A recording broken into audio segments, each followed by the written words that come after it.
les acusa de delitos como delincuencia organizada, peculado y lavado de dinero de más de 142 millones de pesos. Se les señala por celebrar contratos ilegales y pagos ilícitos por una presunta adquisición de más de 7,000 toneladas de azúcar y que nunca se entregaron en su totalidad. Le doy la bienvenida a Iván Alamillo, periodista de investigación de Mexicanos contra la Corrupción y la Impunidad. Iván, gracias por estar con nosotros. Bienvenido. Yoli, no, a ti, muchas gracias por la invitación.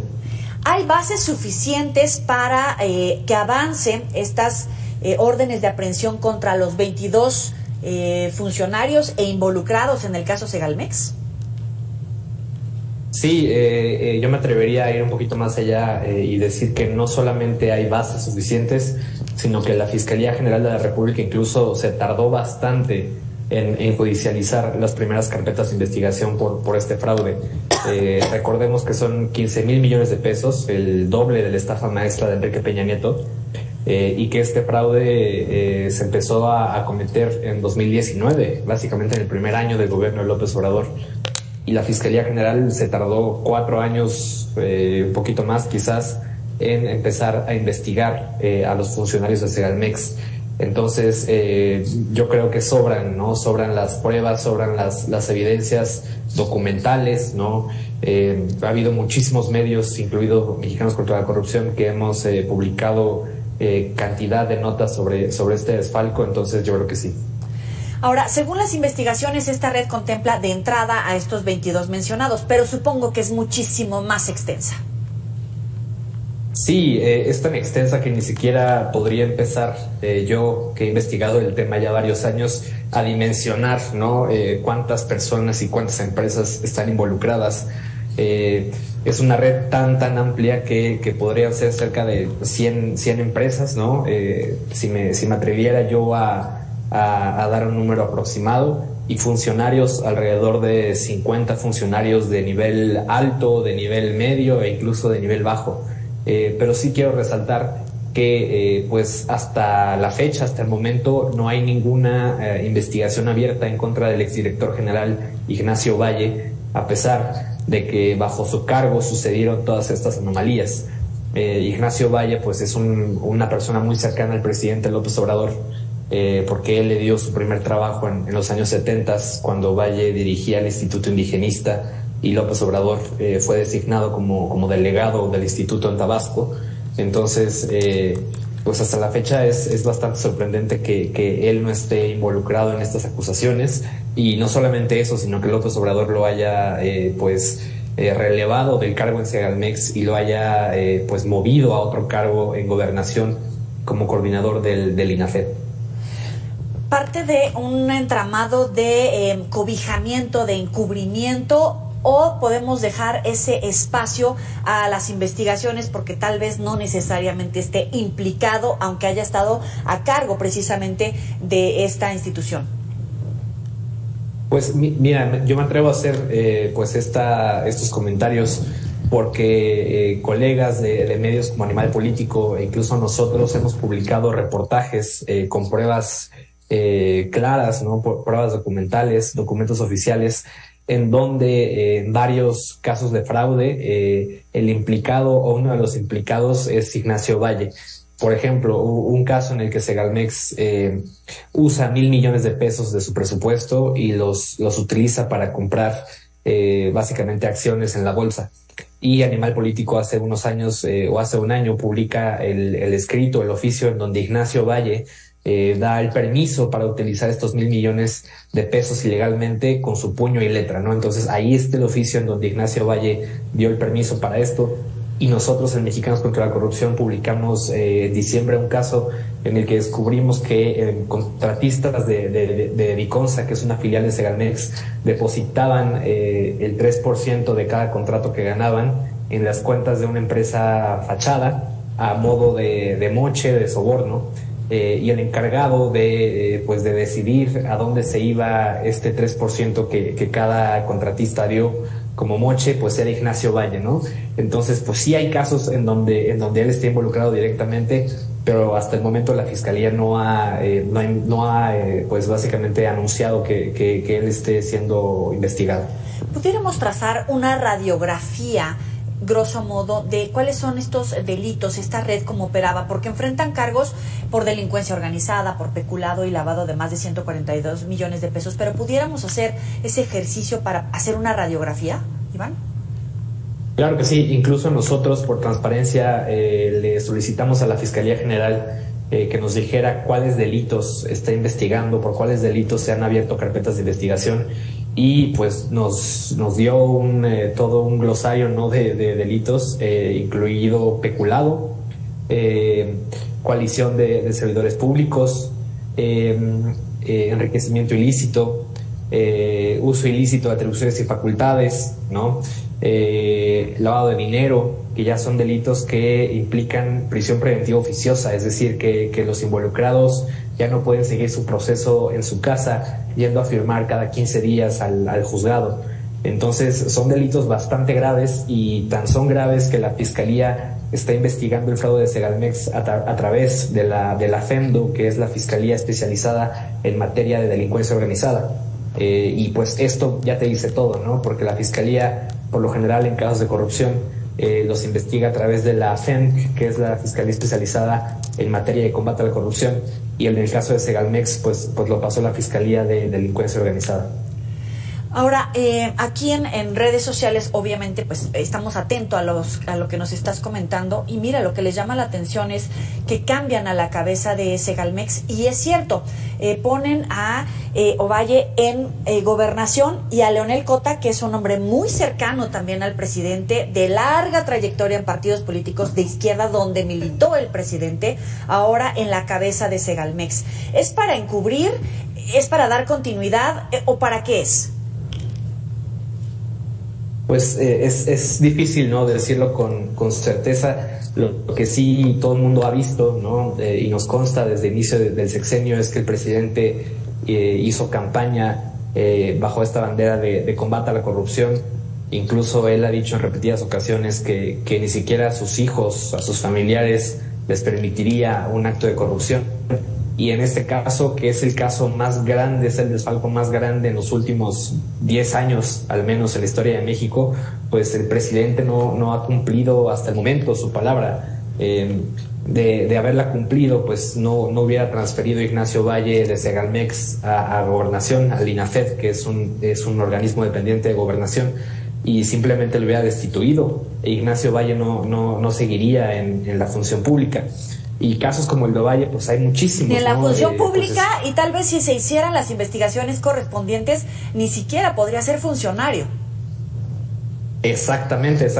Si se hacen esas investigaciones, como tú bien dices, la Secretaría de la Función Pública pues quizá tendría herramientas de sobra para inhabilitarlo, y que Ignacio Valle pues no ejerciera algún cargo en muchos años, ¿no? Recordemos que por la estafa maestra, Rosario Robles estuvo 3 años en prisión sin una sentencia. Ella estuvo en prisión preventiva porque la Fiscalía sí se lo pidió al juez.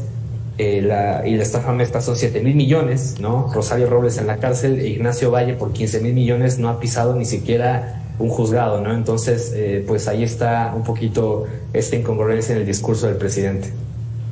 Ahora, ¿cuál es el alcance judicial que puede tener este caso? Bien mencionabas, ¿no? Hay muchas partes de la investigación que pueden llevarse en prisión, otros en libertad. Sin embargo, pues esta red difícilmente ha sido contenida. ¿Cómo evitar que sigan de alguna manera cobijándose, encubriéndose, incluso pensando bien de las autoridades, evitando que la Fiscalía haga su trabajo? Claro, pues mira, hay varias formas, ¿no? Se me ocurre, institucionalmente hablando, lo que hace falta es una Fiscalía General verdaderamente autónoma, una Fiscalía General que no responda al Ejecutivo Federal, que esto es algo que el país ha venido padeciendo desde hace muchos sexenios, no solamente en este. Sí. Y esta Fiscalía General, pues, es bastante lenta, ¿no? O sea, no hay ninguna sentencia por un caso de corrupción relevante, por Odebrecht, por la estafa maestra, por agronitrogenados, por la Operación Zafiro. Entonces nos surge una fiscalía eficiente, una fiscalía autónoma, y también una auditoría superior que denuncie los desvíos y que recupere el dinero, ¿no? Entonces yo creo que esas dos instituciones son clave para el combate a la corrupción y la impunidad. Ahora, dentro de la propia Fiscalía, según datos precisamente de Mexicanos contra la Corrupción, hay integrantes cercanos a Segalmex, ligados a empresas fantasma. Quiere decir que están recolocando funcionarios que pueden tener en la mira dentro de la administración pública, no solamente en estas instituciones. Sí, esto nos parece pues particularmente grave. En este caso que tú mencionas, el brazo derecho de Ignacio Valle, el exdirector de Segalmex, ahora es asesor del fiscal Alejandro Gertz Manero en la Fiscalía General de la República, con el conflicto de interés que esto conlleva, ¿no? Mientras Alejandro Gertz, como fiscal, es el encargado de investigar y castigar este desfalco multimillonario, el mejor amigo del exdirector general de Segalmex lo asesora en la Fiscalía. Entonces, pues sí, me parece particularmente delicado esto. También descubrimos que el hermano del auditor superior, David Colmenares, trabajaba en Segalmex mientras el auditor fiscalizaba todo el desvío multimillonario y que ninguno de los dos transparentó esta relación familiar en sus declaraciones de posibles conflictos de interés. Entonces, pues sí, es una pena que se estén ocultando ese tipo de relaciones y que exfuncionarios de Segalmex que están involucrados en irregularidades estén siendo recolocados en dependencias clave.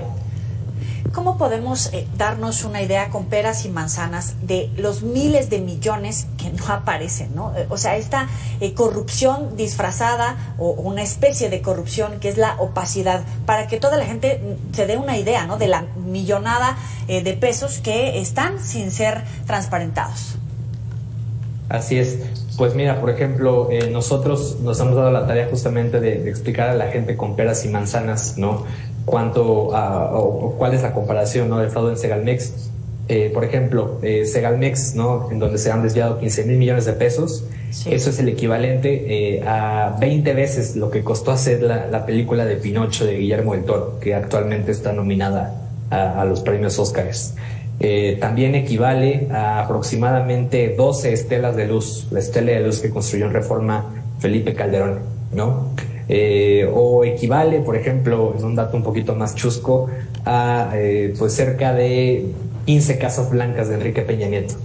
Entonces, pues es una forma un poquito más gráfica y didáctica de poner este fraude para que la gente comprenda su magnitud. Eso es para reírse, igual como de la frustración, casi se me sale una grosería, pero es de la frustración, porque es para llorar la cantidad de dinero y que no haya sentenciados cuando hay un discurso de combate a la corrupción, de ser diferentes, pero en realidad es una situación trágica porque son millones que impactan directamente a los mexicanos. Totalmente. Creo que en este país llega un punto en el que ya es una tragicomedia, como tú mencionas, pero sí es una pena porque Segalmex es una institución de las más nobles, o que en el papel deberían ser las más nobles, porque sí. Segalmex es el encargado de abastecer de productos de la canasta básica a precios subsidiados a la población más pobre, más necesitada, de las poblaciones más alejadas.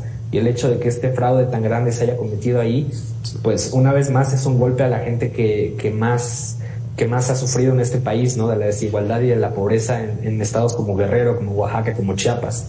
Entonces, sí, es una verdadera tristeza. Es que cada peso que se robaron o que no está totalmente transparentado es un peso que no llegó justamente a esa clase más necesitada o a las clases medias, ¿no?, que al final también pagamos impuestos, también deberíamos de estar en este entorno de legalidad.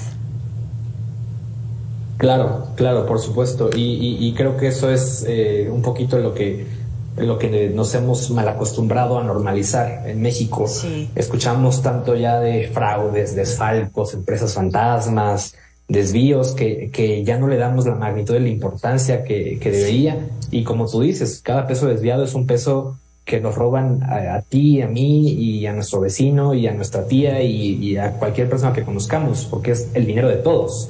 Entonces, pues sí deberíamos hacer un intento para leer noticias un poquito más, ¿no? Quizás, claro. A pesar de que en ocasiones sean pura mala noticia. Oye, Iván, y por supuesto documentarnos con la información, por ejemplo, en tu caso, que recaban, que se especializan en este tipo de investigaciones y que por supuesto queremos darle este espacio precisamente para ir a fondo de la información. Iván Alamillo, muchísimas gracias por estos minutos para el auditorio de Mega Noticias. No, Yoli, a ti es un gusto. Hasta luego, buena noche. Puede recuperar esta entrevista en los próximos espacios informativos y en las redes sociales.